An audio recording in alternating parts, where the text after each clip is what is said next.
Regardless of what you call them, hot cakes, griddle cakes, flapjacks, pancakes are a long staple of human history. And so in our video today, we're going to introduce you to pancakes from the 17th and 18th century.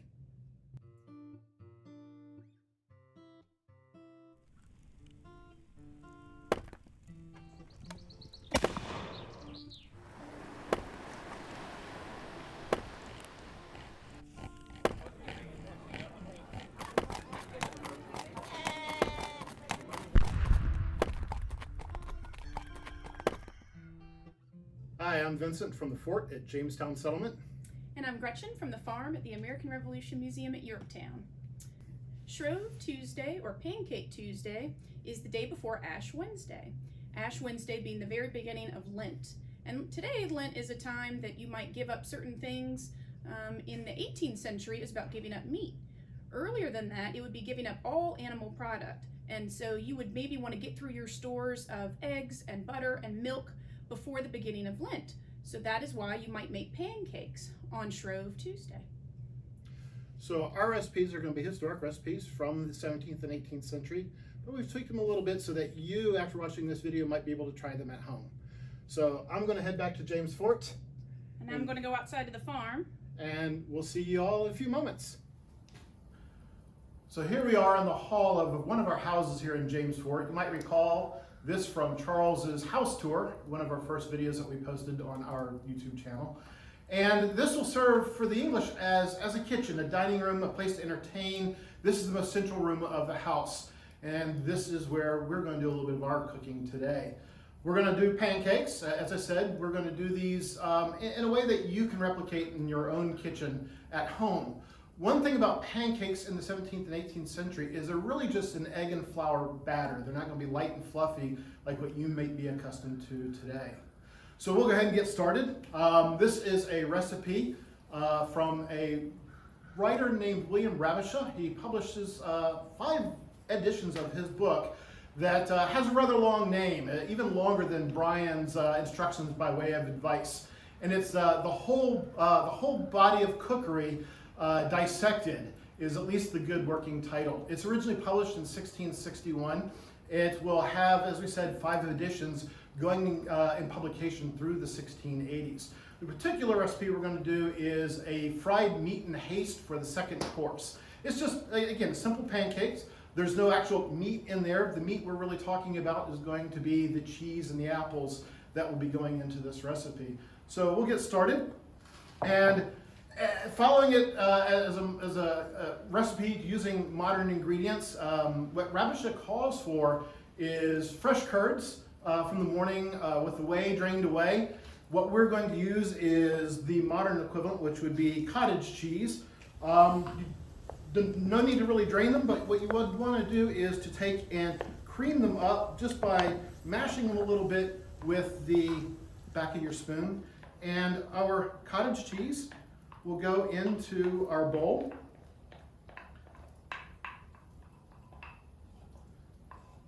And to that, we want to add an apple. What we want to do is take that apple, peel it, core it, mince it up small and fine, and that will then be added to our cottage cheese. Mix that up a little bit.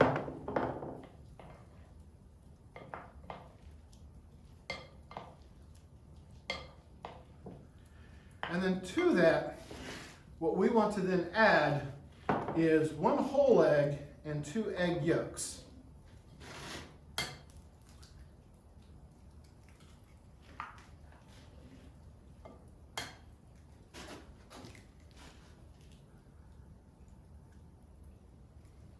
So we'll separate the white from 1 egg yolk, and then we will separate it from a second egg yolk.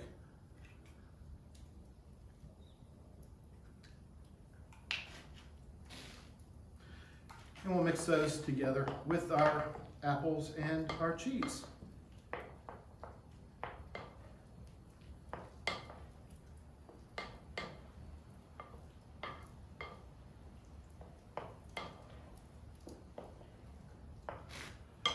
So now we've got the apples, the egg and yolk, and the cheese mixed together. And then we're going to begin to season this. And at the end, once we've seeded it, we'll add a little flour. Rabbit calls for some sack. In this case, we'll use some sherry. It also calls for a little bit of rose water. Now, rose water is not something that a lot of us use in our own cooking today. You can find a number of brands of rose water. We're using a brand, when we don't make it ourselves, from Nielsen and Massey. It's a very strong flavoring, so just use a couple drops. But we'll use a couple drops of the rose water and about a tablespoon of the sherry. And then approximately 1/8 of a teaspoon of salt. About 1/8 of a teaspoon of nutmeg. And then about 1/8 of a teaspoon of cinnamon. Of course, if you like something a little stronger, you're always welcome to add a little more. And then sugar. And with sugar, you can use an unrefined sugar. You can use brown sugar today. We're going to go with about 2 tablespoonfuls.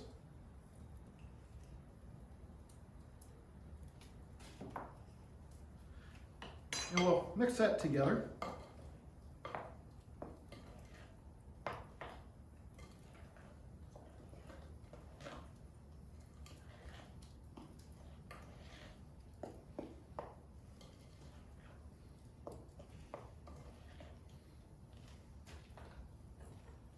And then finally, we're going to add flour. Now, we don't need necessarily a whole lot. We need enough to bind it all together. I'm going to go with about, for this size of our recipe, I'm going to go with about a 1/4 of a cup.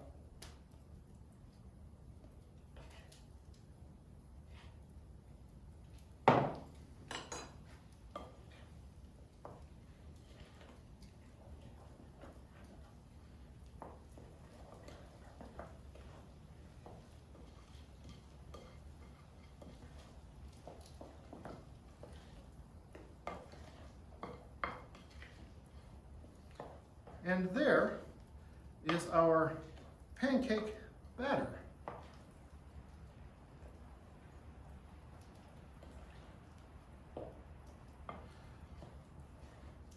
So now that this is done, I can let that set aside for a moment, and we will get our frying pan ready. We're going to make sure that we fry this in butter, because everything is better fried in butter. So now that our batter is prepared, we're going to get our frying pan heated up. We've got a trivet sitting down on the hearth, pulling the embers from the fire.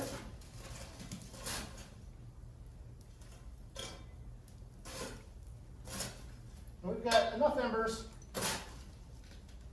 basically to get our frying pan hot enough to do our cooking.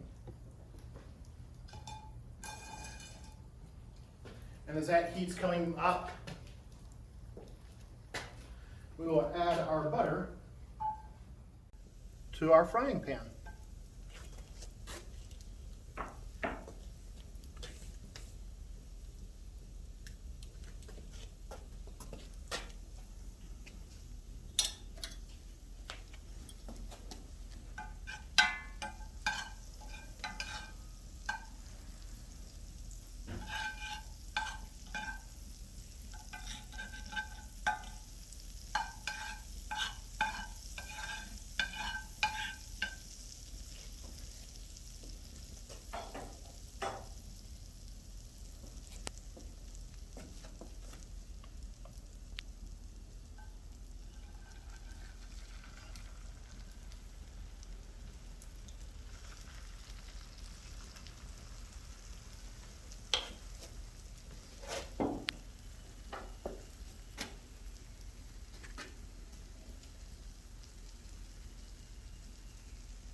We're just going to let that fry in butter for a few moments. Let it begin to bubble up and crisp up a little bit on the edge. These are not going to be crispy pancakes, but you definitely want to let that underside get cooked enough so that you're able to turn it over.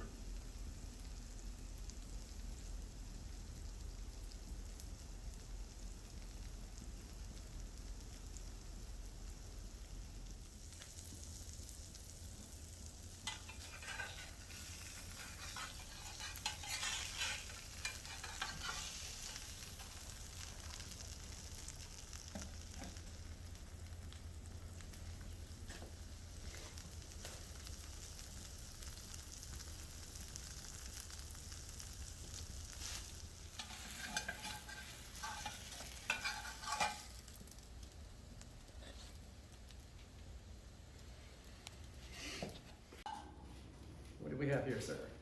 Well, we have fried meat in haste, and we always like to experiment on our coworkers with the recipes that we try out. So I'm going to offer one of these to Rob.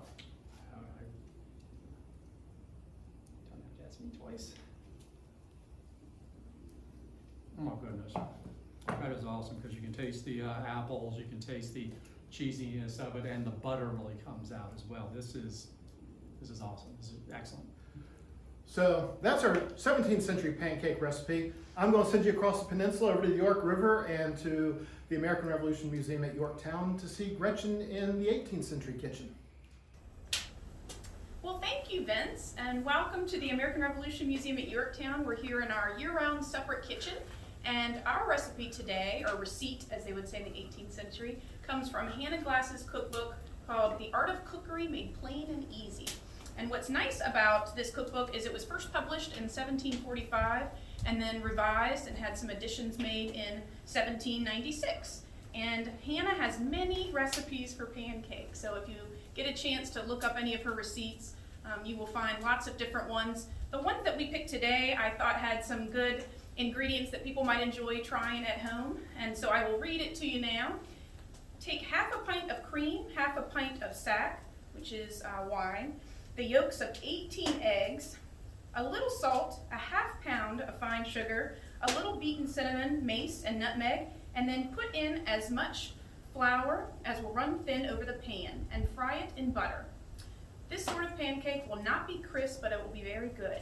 So if you noticed a couple of maybe problems for our modern day cooking recipes, 18 eggs is a lot of eggs. That would be a lot of pancakes. But Hannah is probably assuming you are cooking for many people, and since pancakes are not just for breakfast in the 18th century, you might eat them all day long with every meal. They might be the bread or the side dish that goes along with it. So we are going to change the recipe a bit so that you might still be able to try it at home if you're not feeding a ton of people. All right, so let's get started. Put our book aside. Actually, need it. So we're going to start with our cream. I'll push this out of the way so you can. Now, a half a pint is quite a bit, so about a half a cup. We're going to start with that, and then we're going to add the wine. So we've got white wine here. Now, wine is probably not something that they would have made on this farm. They could make their own beer, they could make their own cider, obviously they could get water from the well, but wine is something that would have to be purchased. But you'll see with some of these ingredients, they're from right here on the farm, and some they would have to buy in town. Now the good news is, we are well situated here in York County. We are very close to the capital city. We are right up the hill from a very busy seaport at the time. So until the war comes along, it's relatively easy to get things if you have money or ways to barter for it. So we are gonna now add in the yolks. I'm gonna say instead of 18, let's maybe try about 3 or 4. And it says just the yolk, but I find that you won't use the whites for anything else if you don't use them for this, and I don't really like to waste eggs, especially since our chickens here at Yorktown give them so freely. So I'm gonna use the whole thing. And you'll also notice, as Hannah mentioned, this is gonna be a little bit less fluffy of a pancake than you're used to, and more of a crepe. So that's how 18th century pancakes are made. And this one has sugar in it, but sometimes they can be savory, and this one calls for a little bit of salt. So we're gonna mix all of that up.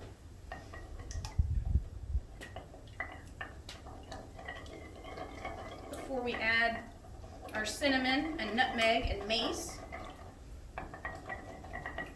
And we've also used sugar. It says fine sugar, so we're going to use a powdered sugar. And obviously today you can buy powdered sugar in the store. If you're a little bit more adventurous and you want to try getting some white sugar and then using a mortar and pestle to make it finer, you certainly can. So I'm going to take a couple of spoonfuls of this sugar.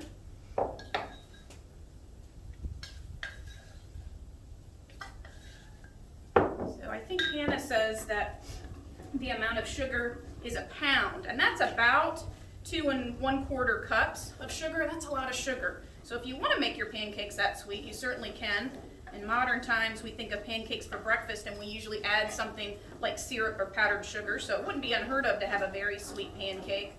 But you also might be revisiting this same meal at dinner or supper, in which case you might not want it to be very sweet. Let's see. I'm going to put in a little bit of the flour. What's nice about recipes in the 18th century, sometimes they're not terribly helpful as far as how much to use, or when they do tell you how much to use, it might be way too much. And so I like that she said we can use as much flour as we would need for it to run kind of thin. And behind me I've got the fire going in our open hearth, so we're going to do down hearth cooking. And today we're going to use the spider to fry up our pancakes. And the spider is a long-legged frying pan, and what's great about that is you can get hot coals underneath it and adjust the heat according to how hot you need your pan to be.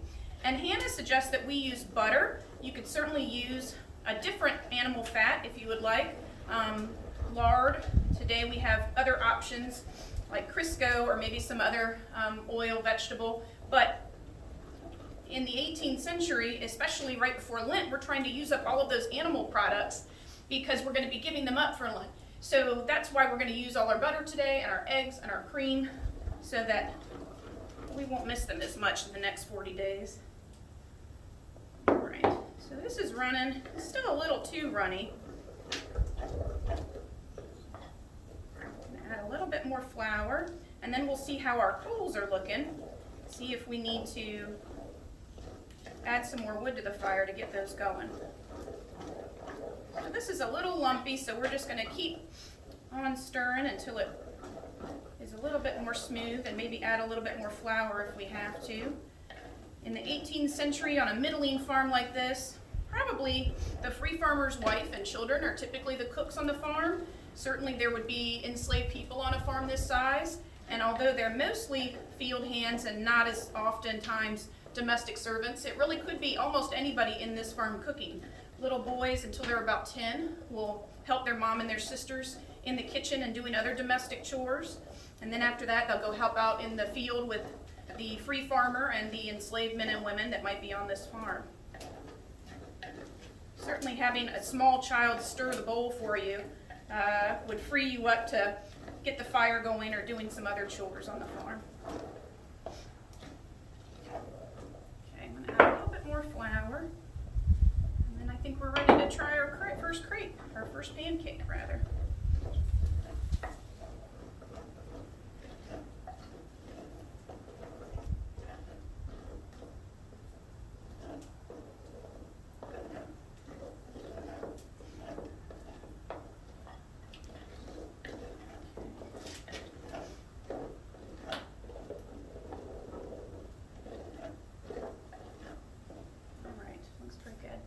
We're gonna start getting our pan hot, see how many hot coals we have down here. I'm gonna use the shovel to scoop out a few of them. Kind of preheat our spider, get that nice and warm, and get some butter cooking in there. Now you'll find that butter tastes a lot better, but if you ever get a chance to cook with lard, you'll see that things fry really well. But since Hannah warned us that these are not gonna be crisp pancakes, but still very tasty, I think butter will do very nicely. So we're going to be cooking our pancake in a spider, and the spider might look familiar to you partly. It's basically just a frying pan with a longer handle and these long legs, and what's great about that is we can get the hot coals underneath of it and adjust the heat accordingly. So if I've decided that's too hot, I can get the shovel, knock some of the coals away. Not hot enough, I get the shovel and add more coals. So we've got our spider nice and hot, and I've already put a little bit of butter in. And you can hear it sizzling, so that's one of helpful hint to know it's hot enough. Make sure your butter's moving around a little bit because it's hard to not burn butter when you're cooking with it. Now, if you've ever made pancakes at home before, you're probably used to them being a lot of a thicker batter. And this is going to seem kind of runny, but remember it's going to look more like what we think of as a crepe, and not so much a fluffy pancake, because we didn't put anything in it to raise it up. So the egg will help that a little bit. So it's a little bit like cooking pancakes at home. You're looking for the edges to kind of brown and bubble up just a little bit before you want to flip it. But again, this is going to be a lot faster than what you might be used to because it's not as thick. And so you want to keep an eye on it. And you probably won't have this trouble at home either unless you're doing open hearth cooking, but the pan and the floor might be a little bit uneven here. So every once in a while I'll come up and lift it up just to make sure it's cooking all around. And if I'm doing a lot of frying in the day, I'll actually prop it up a little bit so it'll help with that. You can kind of scoot it around a little bit if you're worried about it cooking more on one side than the other. So just kind of move it like that. If you want to keep those little extra pieces in there, as little crispy as you can, or you can knock them out of the pan, whatever you want to do. So you don't want to make such a big pancake that it's hard to flip it, but you don't necessarily want tiny little ones either, because remember, this is maybe the side dish that's going along with your meal. It's maybe the bread that's going along with your dinner or your supper. So we'll just let that sit for just a little bit longer. It's still a little loosey. I'd be a little bit worried about flipping it until it's been there a bit longer, but I'll keep moving around to make sure it gets hot on all sides, because you want it to be even, just like you would today if you were cooking in your modern kitchen. The other thing when you're doing down hearth cooking or open hearth cooking is that you have to keep an eye on your coals. So this morning, some of our wood was wet, so it took us a little longer getting our coals ready. So we got to make sure we're keeping an eye on that, because it's not like you can set it at a very specific temperature and keep it that way without adjusting it. So we'll add some more coals in a minute if we need to. All right, I think he's ready to flip. There we go. You can see he's brown around the edges there, and I'll turn him around that way so he can get both sides. Now this recipe didn't call for it, but sometimes pancake recipes in the 18th century will call for lemon to be added, lemon juice, or maybe lemon zest. But this one has wine and sugar and fried in butter, so I think it should be okay on its own. But you can always add a little powdered sugar to the top. So powdered sugar on top of pancakes is not a new thing. They've always added it every once in a while. All right, I'm gonna get our pan. I think he might be ready to come out.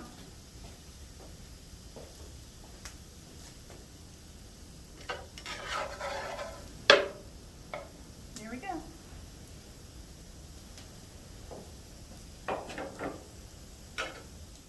All right, so we always like to make sure that all of our hard work is not for nothing. And my friend Bert here is an excellent guinea pig. He loves doing research on the food that we cook.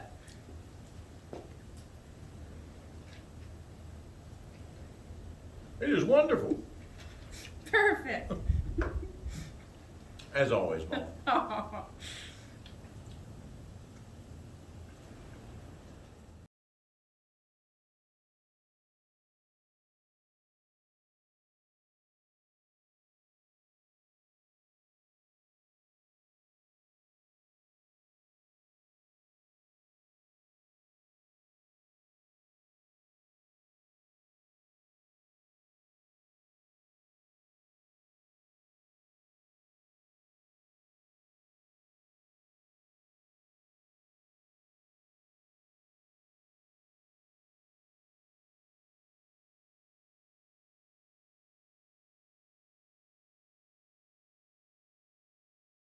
So I hope you liked our pancake recipes, and hopefully you will be able to try them out at home. Let us know down in the comments section if you did try them out, how they worked out for you. Share your other thoughts and comments and other videos you might like to see. Make sure to check out our other social media and hit that subscribe button and click the bell icon for notifications of future videos.